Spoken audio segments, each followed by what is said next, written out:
Os 144 mil selados do Apocalipse. Quem são eles? A citação a respeito deste numeroso grupo é feita em Apocalipse, no capítulo 7, a partir do versículo 1 por diante, e capítulo 14, versículo 1 até o versículo 5. Uma primeira discussão que surge é se estes dois grupos são os mesmos ou se refere-se a povos diferentes. O que parece, claro, interpretar como sendo apenas duas referências ao mesmo povo.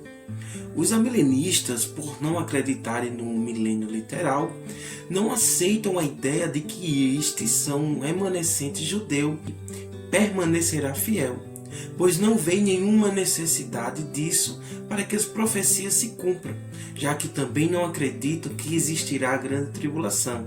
Sendo assim, acredito que este grupo se trata de um símbolo da igreja redimida que servirá a Cristo na terra. Eles creem também que todas as promessas que foram feitas ao povo de Israel, essas promessas Deus as cumpre hoje na igreja, que segundo eles é o Israel espiritual.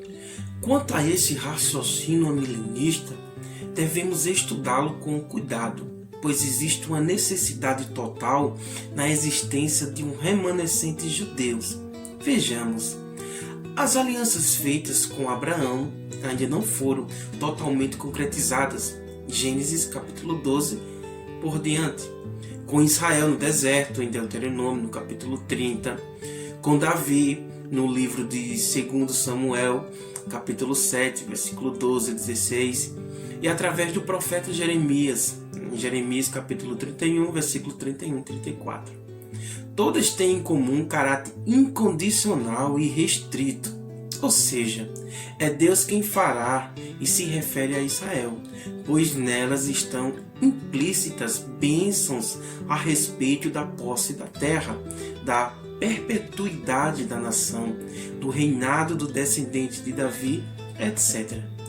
Todas estas e outras características demonstram que as alianças não se destinam a outro povo que não seja os judeus. Portanto, para que se cumpram, é necessário que haja um povo remanescente. Este, em hipótese alguma, é a igreja, mas sim judeus preservados e que permaneceram fiéis. Em Apocalipse, no capítulo 14, versículo 1, versículo 5, é onde obtemos maiores informações sobre este grupo de israelitas. Através do verso 4, percebemos que estes serão judeus que se converterão a Jesus. O texto deixa bem explícito que eles seguem o Cordeiro. Parece legítima a interpretação que coloca esta conversão durante o período tribulacional, mas precisamente no meio desta, posto que com o fim do acordo de paz instituído pelo anticristo, todo o furor satânico se dirigirá contra a nação de Israel. Isso é notório, trazendo a conversão deste remanescente israelense. Outra característica destes é sua castidade. No versículo 4, parece claro que em meio à grande tribulação, ninguém poderá ter um casamento normal. Quem que vai casar em uma tribulação, em momentos difíceis? Ou seja, os momentos pelos quais nós estamos vivendo, não pensamos nem ter filhos, que dirá na grande tribulação. Portanto, casar-se parece fora de cogitação durante um tempo de tamanha aflição.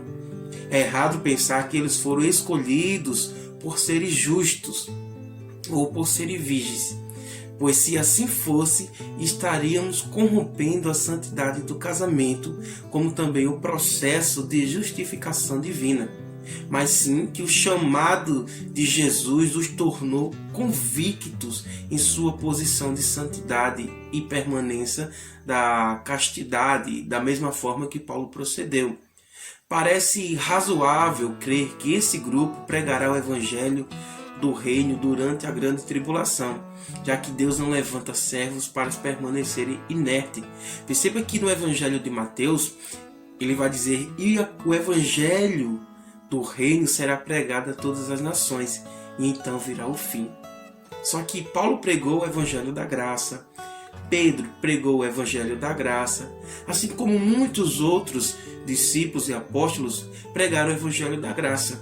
Porém, o evangelho do reino, este será pregado na grande tribulação, assim como as duas testemunhas em Apocalipse capítulo 11, onde aquelas duas testemunhas, segundo o meu raciocínio bíblico e lógico, serão judeus que pregarão a palavra, o evangelho do Senhor.